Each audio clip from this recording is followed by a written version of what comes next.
Do you find me fuckable in my tight leather pants? If you find me touchable. Hello, you guys. Welcome back to a new episode and the final episode. Can you believe this? We're already at the finale. I'm a little sad. I have to admit.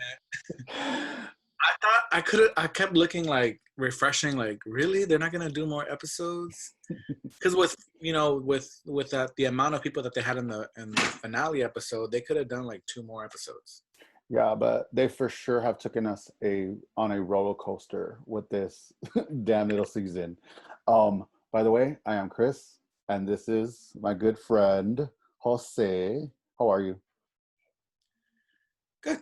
I'm good. I did some Christmas shopping last minute, like always. Nice. So let's talk about this Christmas gift that we got. Well, let's talk about how they all got a Christmas gift that they weren't even expecting. But before that, let's just do a little recap.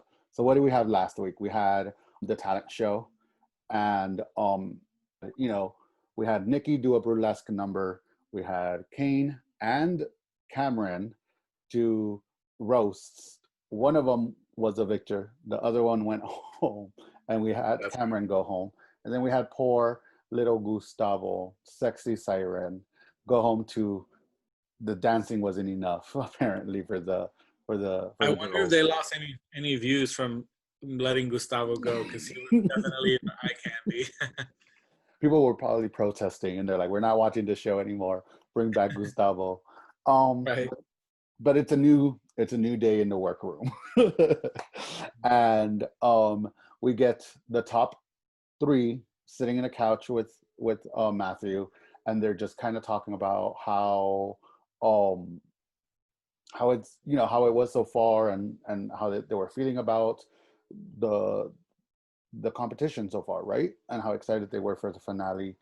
And then Matthew starts acting kind of shady. Would all of the contestants come to the couch? She's back. Oh, sorry I'm late. Did you guys miss me? Sure did. What? I bet you guys are wondering what's going on a little bit, perhaps. And he brings Cameron back. Cameron lets us know that the Cock Destroyers couldn't sleep after recording that last episode, and asked him to come back. How do you feel about that? I don't like that. I don't like when they bring people back. Like, you were eliminated for a reason. Like, stick to your decision. Obviously, like, if you were to rank him right then and there, he would be number 4, right? So he's not number 1. Would he be number 4? Because as of right now, they told him they couldn't let him go, and that they saw him as the winner. So yes, they told all of them they could win, but they were more straight up with, hey, we fucked up and we can't let you go because we see you as one of the winners, and brought him back. I mean, if I was him, I would feel like this is mine to lose. Yeah. So I mean, but you could tell Nikki was not having it. Oh, okay. That's right. Cameron's back? What the Nikki's face was just like, she just smelled. That would have been my face. That would have been your face? That would have been my face too. That would have been my face. But you see, I feel like I'm the... Like, I'm not here to like be friends and all this stuff. Like, eliminate people. You're like the less. Go home. Yeah. I'm going to start packing your bags. I need all of you to go home.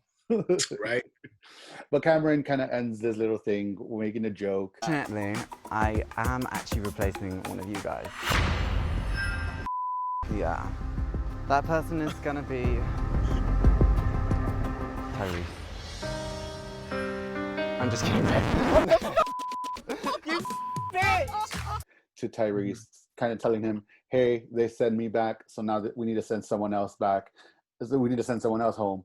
And all their faces were like cracked. And then he goes, Tyrese, I'm sorry. Tyrese's face looked like he was going to punch him. He's like, nope. Yeah, that caught him off guard. And he probably thought it was true for a split second. Yeah. You know, Cameron laughed, and then he was just like, oh, he's like, I hate you. Don't ever do that again. I mean, your nerves at that point are shot. We have that. They all kind of get together and they laugh it off and everything. And, you know, Matthew comes back and says he has another gift for them and walks them out. And they walk to a place where you see the rest of the contestants and everybody's there. And, you know, their first idea was like, oh, shit. They're like, oh, shit. Is everybody coming back? Is it an all winner, last man standing? But it wasn't. They were just a little I wonder if those people went home and then came back, or they were just like in another side of the house, you know? I mean, good question. I mean, I wonder if they were all just stayed there. So then we, you know, they start doing the cliche, talking about, like we talked last week, the cliche of kind of everybody being together, talking about what they learned and what they've taken so far. So we start off with Kevin, and Kevin, you know, reminds us he's from a small town and he wasn't going to be comfortable with a lot of things, but he did the most with what he was comfortable with and just pushed himself just where he was comfortable. And I think that was good. I mean, we did see his growth. You know, I think he was very thankful that he was now had gay friends and he did grow a little bit. What did you think about that?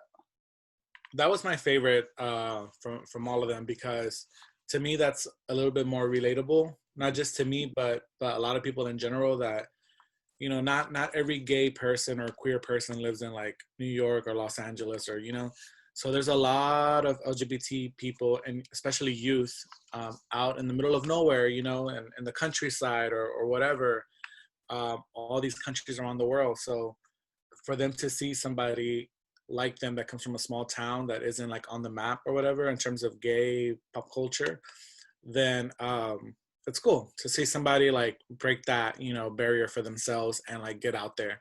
You went from like no friends to like, you know, everybody watching you on social media. And so, yeah, that's awesome for Kevin. So then we go. How long have you guys been dating? Well, I mean, it's been only like 3 episodes it was only 2 episodes we were dating. Let's be honest, it was only 2 episodes. Oh, man. But then we had Nikki, and then Nikki kind of tells us her story and kind of says, you know, she had a hard upbringing. You know, she was rejected by her family. She was rejected by a lot of people. She even admits, you know, she has a very strong personality that sometimes doesn't gel well with people, but that she knew the Cock Destroyers before all of this, and she was part of the Daddy Couture family, and that they always welcomed her. So that's why she had this tight connection with them, because they made her feel like she actually belonged somewhere. Yeah, I mean, I don't know Nikki, so I don't want to, you know, badmouth her or whatever, but sometimes people have shitty personalities and they put the blame on others, like, oh, you know, people always think that I'm stuck up or bougie or this or standoff and all this stuff, and it's like, no, you're just a shitty person.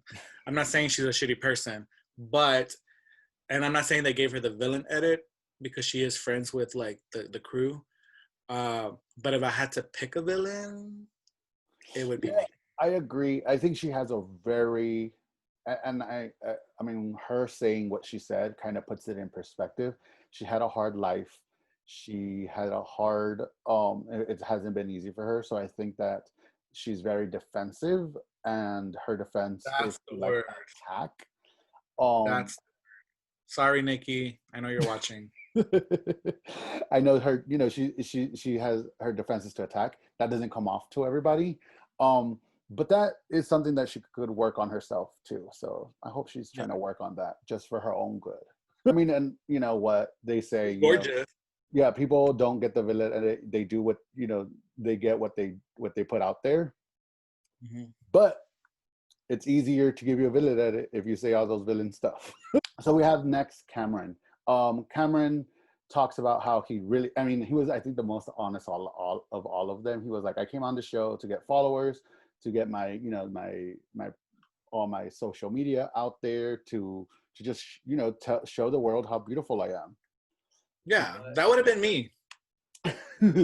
But then he talks about how he actually learned, even though that was his idea, was he actually learned from this. He learned that, stepping out of his comfort zone and doing things that are not maybe things he would usually do actually work with him. And he's actually a funny guy, and he could do all these quirky stuff. And he learned it because of being on the show. Right. I definitely would do reality TV from a strategic perspective. Like, I'm gonna go on there, I'm gonna build my platform or my brand or get followers, and then after the show, I'm gonna use it for the sake of good, for whatever, my podcast or my services or my marketing, whatever it is that I want to do and pursue, I would use it to my advantage, and so I don't blame him for that. Yeah. Then we had Tyrese, and Tyrese kind of understood what Nikki was saying, how hard it is to like always feel like you don't fit in. He talks about being, a person of color and a non-binary person, and how that the fetishization of that is a very real thing, and how it's hard for him to build friendships and close things because people just see him as this sex object. Like fetishized because he's Black? Mm-hmm. So yeah, it's fetishized because of he's Black, because of his non-binary. So it's hard, and I think for him it was nice to meet other people like him and other people in the same situations and build these friendships. Right. So Gustavo kind of just says, you know what, I was that chunky kid who didn't have much friends, who was quiet, was timid, and I came on just to kind of prove to myself that I could be the opposite, that I could put myself out there, that I could be loud, I could be extra. And he did it. And then he ends it with, and there was free food. So that's the reason I would have been there. Like, I would have been like, oh, free food? I'm there. Yeah, but he was always eating, actually. I think he was always eating, like munching on something or like putting something in his mouth. But yeah, I think that he probably felt very humbled, especially coming from Mexico and, his family. I don't know his situation over there. But being a small kid from a small town, in a country like that, it gives you this world perspective. Like, oh, wow. Like, because sometimes you feel like a small fish in a big pond. And once you start proving yourself locally, you're like a big fish in a small pond. Yeah. And then you're like, what else is out there? It's like when you move to New York, you're like, damn, I thought I was a shit back home. And then you're like, you have to start from the bottom up, Exactly. So this show gave him that perspective, and that's awesome. I can't wait to see what he's going to do next. Yeah. And for sure, or who he's going to do next. Yeah. So for sure, I do want to plug, I did do a cute little interview with him. It'll be out on Monday, so you guys give it a listen. He was super funny. He was super cute, and I can't say enough about him. And we talk about how his growing up and being a chunky little boy for sure. Then Kane. So let's talk with Kane. Kane kind of just gave us, and this is the second time Kane is like the let's bring everybody together. Let's all be friends, and we all share the same life experiences kind of situation, and everybody just kind of like glides over him. They're like, oh, you're done? Okay, cute, bye. Yeah, why? I don't know. I think it's that kumbaya. It's that kumbaya that no one likes. Aww. So then we find out that the main competition and the only challenge they're gonna have today is a music video for the theme song. I mean, we find out later that it's for the theme song of the show, Slag Wars. And that theme song wasn't like a song previously before the show? It wasn't a song from the Cock Destroyers? Nope. It seems like this is just a song that they released for the show, and now they're going to make a music video. Very style of Drag Race. There's a song, they use it throughout the whole season. At the end of the season, they make music video. Then we have a music video. Yeah, that's awesome, because we end up like liking the song throughout the season, and so by the end we're like, where's the music video? So we get Sophie. So we see Sophie and Rebecca in like old lady drag. Did you see that? Yes. It was so funny. That's what I'm in right now, by the way. So if I look old and I have wrinkles, it's because I'm an old lady drag right now. We're filming your music video for the end of this season. Sophie kind of, lets them know that she is an old lady drag because she wants to make sure that they know that being a cock destroyer is not all about looks. It's about what's in the inside, right? And how you treat others and the importance of how you feel and how comfortable you are with who you are. You can go out and be who they want to be. You can look how you want to look, and you can still go out and get that cock if that's what you want to do. Yeah, I mean, there was a part where she said, it's not about how you look on the outside, it's how you look on the inside. So I don't know why I thought of like fisting and like ass eating. I was like, yeah, I can see that. You're like, all the important things are the fisting, the ass eating. You can see, that's why you can see their inner self. What's on the inside. So now let's talk about our last runway. We have first Cameron come out.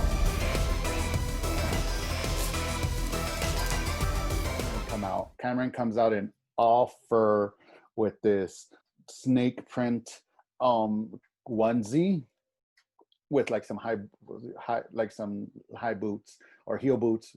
I don't know. He was a sluttiest Tiger King. That was a slutty Tiger King. Yeah, he killed a couple of animals for that look. I liked it. What did you think about it?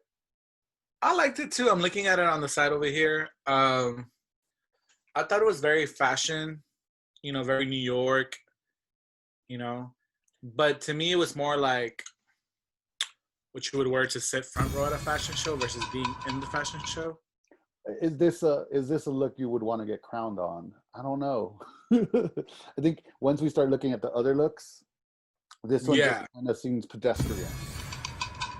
Ooh. Right? It does. Pedestrian. It just seems a little pedestrian compared to the rest of them. Then just a leotard and some boots. Some leotard and some boots. So let's talk about Tyrese.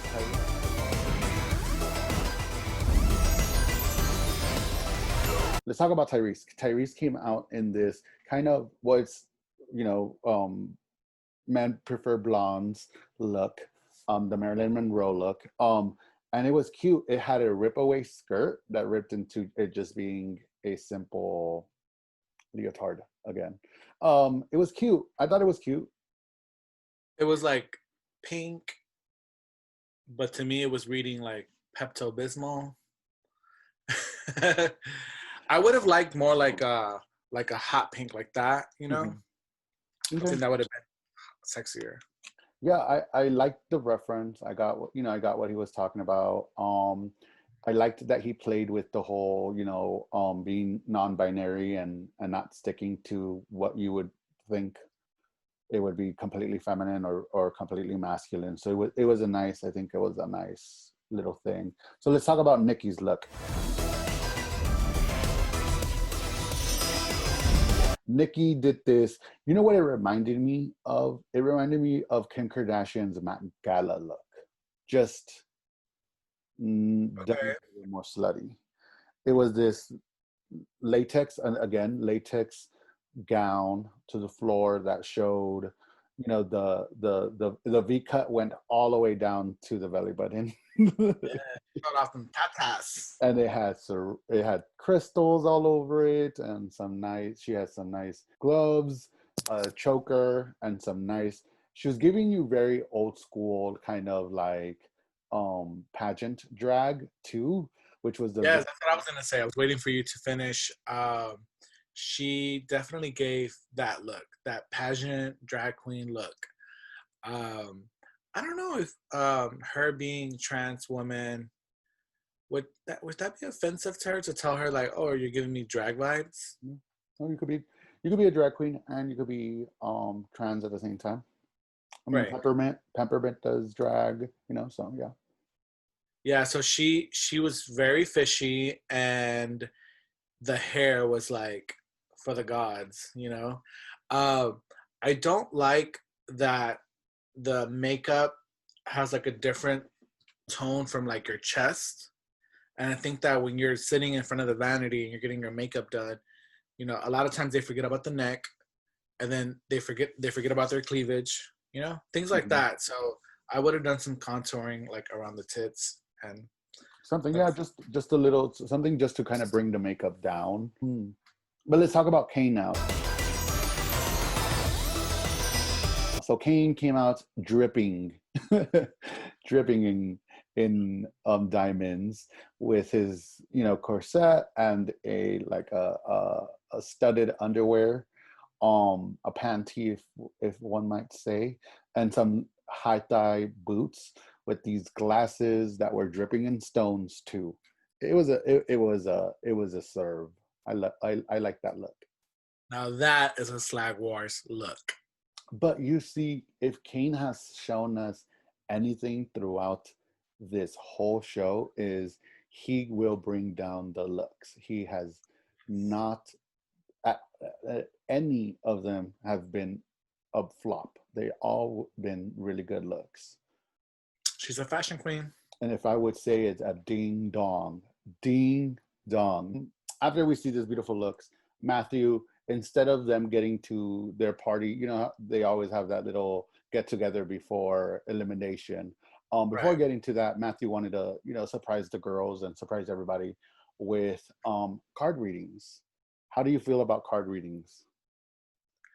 Oh, well, like I was telling you, I don't believe in card readings.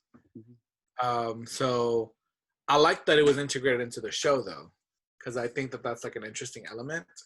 And it's also like, you know how like the library is open and they read each other. Well, this one we had a professional sit down and read them. Yeah. Yeah, So I thought that was cool. And Matthew also said that he was a very spiritual person. Yeah. So I like that he, you know, that he mentioned that.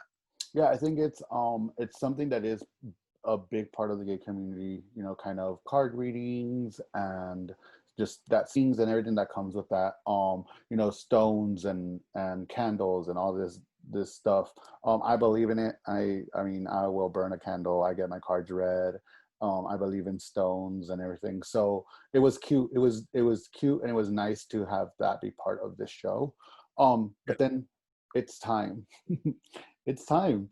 The Cock Destroyers said it was the most hardest decision they've ever made. They just didn't know who.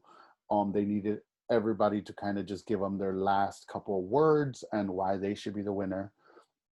And we just went down the line. What did you think about everything? I think well, the reason why it was so hard to make a decision was, one, you shouldn't have brought back Cameron. Okay. Two, there wasn't enough like skill set opportunities in the show to actually showcase talent and to see like who has it and who doesn't have it. Because it can't be just about who has the coolest looks. It can't be about who has a storyline in the show, and it can't be about like who dances the best. Yeah. Like I wanted to see some other stuff. Like you see, for me, yes, I think we were missing a full season. It was too short of a season to find out who, but in the same time, I think we were starting to see who were, you know, where everybody kind of fell in. I think everybody kind of started kind of just playing the role they were going to play regardless. Right. And we could get a good idea. I think between me, I mean, for me, it was between Tyrese and Nikki, just because they were like the strongest. Nikki had the most wins. Tyrese just shined, and I think since day one we kind of had an eye on him, and he was cute. You know, he's done good in most of them. I mean, just the first one where he kind of was in the background, but then besides that, we've seen him shine. Who were your tops so far? Well, since the beginning, I knew Tyrese was gonna make it to the end because he seemed talented. He brought more to the table besides just a look. Nikki, from a producer standpoint of the show, I just didn't see her going home at all. Yeah. So, but my favorites were, Gustavo got eliminated.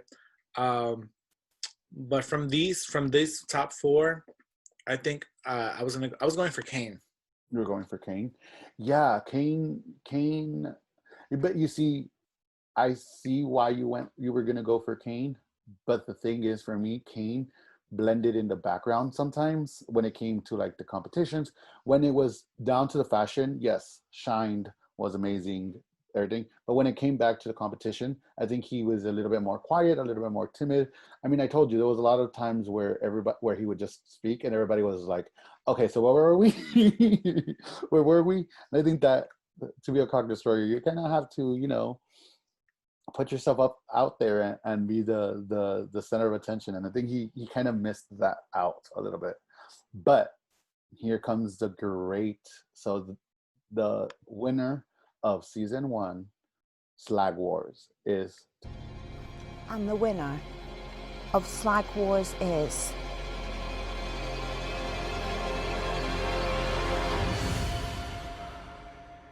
Tyrese.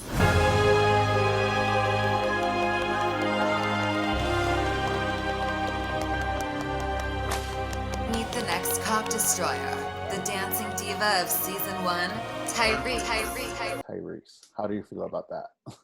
Spoiler alert. No, Tyrese also deserved it. Like I said, he was gonna make it to the end, and so I have a question for you. For the finale, do you think that these shows, meaning like all kinds of reality shows, should they be judging the competition, the challenge of that episode, right? The finale challenge, or is it more like a report card and you take a step back and you see how they did throughout the whole show? Because like, what if you won like every competition and you were like, all A's, like honor roll, and then at the very last challenge you were like the least best, No. Then what do you think? For me, I understand that every competition is different. Yeah, of course. Personally, I think it is episode wise. So it's like if you survived episode 1, a new start episode 2. If you survived episode 2, episode 3. It's a fresh slate every episode. Yeah, and I think that there is just a little bit has to like, well, has he done good? Maybe like 10% of if someone wins is did this person do good the whole competition or where were they placed? But I think each one is a new beginning. Just because I could have a horrible day, that competition doesn't necessarily mean that all the competition I did bad, right? So I think there is a little bit of that goes into it. But I do think that every episode should be different criteria and if we move on or not. Congrats to Tyrese. I mean, that's awesome because he's also representing like non-binary, people of color. He's really cute. I'm curious to see what he's gonna do with his title, especially now that we're still going through the pandemic. Kind of like other winners from other shows, like they don't get to do much because they're in quarantine, and so I'm just curious as to what they're gonna do next with him. Like he just joins the squad, or he's gonna be like in the Cock Destroyer videos moving forward. Yeah, I know. I can't wait to see. I think it's a great thing that he won. He was super cute. He did have the looks. He was always down to have fun, and at no moment wanted to not have fun. And he is non-binary, and he does bring a spotlight to people that we probably don't talk about a lot. So I think it was a great thing. And that's a wrap for this season. Thank you everybody for watching. This is going to be a wrap for the whole season, actually, and for everything. Yes, it is. It's a wrap. It's a wrap. How do you feel? Did you like the show? Did you not? Give me your last thoughts about the show. I like the show. I really enjoyed it. I think that they learned a lot from this season, and hopefully it does come back. I do want them to come back because the show has a lot of potential. Yeah, I think it was such a fun show. It was sad because it was so short because we were getting so into it and it was so much fun. And yeah, I can't wait. I hope this comes back. I hope it comes back and bigger. It always should come back and bigger. It should always come back, and it should always be bigger. And yeah, I can't wait. So we could destroy it. And if it comes back, you'll catch both of us talking about it again. Sure. And like for the last time. So I am Chris. You could follow me on Chris Diva on Instagram and listen to my podcast, Hard Talks. Jose. But yeah, you can follow me on Instagram at the Jose Resendez. Jose Resendez on Twitter and Facebook. But yeah, I also check out my podcast, the Homo Homie Podcast. I'm a co-host with Eric V, also known as the Homo Homie. And keep in touch. And I had a lot of fun doing this. I've never done like a show review on YouTube. So thanks so much, Chris, for inviting me and for like helping me like get out of my little shell and like doing this, because this is something different for me and talking about cocks. I talk about cocks every day, but not on YouTube. You're like, not publicly. Well, yeah, it was nice to do this with you, and I hope you guys enjoyed it. Have a great one, and we'll see you guys next time. Bye. Bye. Happy holidays. Happy holidays.